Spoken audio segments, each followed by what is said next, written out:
বিসমিল্লাহির রহমানির রহিম।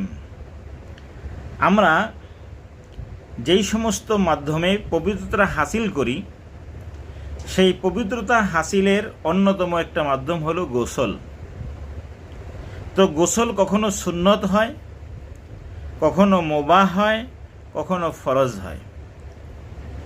তো ফরজ গোসলের আলোচনা করতেছি। যখন মানুষের জন্য গোসল ফরজ হয়, তখন এই ফরজ গোসলটা করার জন্য আবার কয়েকটা ফরজ কাজ করতে হয়। সেটা হলো তিনটা। গোসলের ফরজ হলো তিনটা। আসলে মৌলিকভাবে গোসলের ফরজ একটা, সেটা হলো মাথা থেকে নিয়ে পা পর্যন্ত পুরা শরীর সুন্দরভাবে ধৌত করা।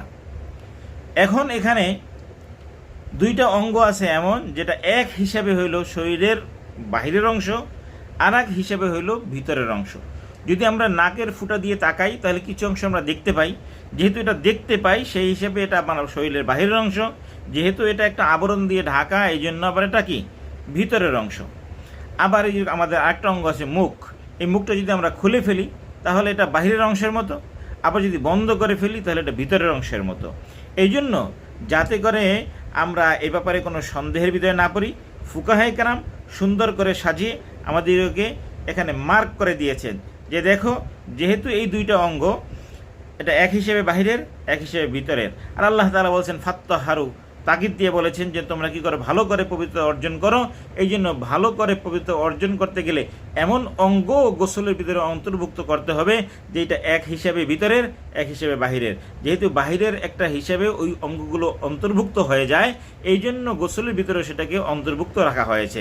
সুতরাং কুলি করা সুন্দর করে এবং নাকের নরম জায়গা পর্যন্ত পানি পৌঁছানো, এই দুইটা কাজ করার পরে মাথা থেকে পা পর্যন্ত সুন্দর করে এমনভাবে পানি পৌঁছানো যাতে করে কোনো জায়গায় খালি না থাকে। তবে এই গোসলটা করার জন্য কিছু সুন্নত তরিকা আছে। প্রথমে আপনি পবিত্রতার নিয়ত করবেন, এরপরে বিসমিল্লাহ পড়বেন, এরপরে উভয় হাত সুন্দর করে ধৌত করবেন, এরপরে যেই জায়গাটায় নাপাকি লেগে আছে ওই জায়গাটা ধৌত করবেন। এখন যদি আপনার আধুনিক গোসলখানা হয়, সুন্দর হয়, তাতে কোনো কথা নাই। অথবা আপনি নদীতে, পুকুরে পর্যাপ্ত পানির ভিতরে গোসল করতে গেছেন, সেখানে হিসাব ভিন্ন। কিন্তু যদি পানি জায়গাটা এমন হয় যেখানে পানি জমা হয়ে আছে, তাহলে ওইখান থেকে একটু দূরে গিয়ে তো সেইখানে বাকি গোসলের কাজটা সারা, এটাই হলো সুন্দর। আল্লাহ তাআলা আমাদেরকে সুন্দর করে পবিত্রতা হাসিল করে পবিত্রময় জিন্দিগি যাপন করার তৌফিক দান করেন।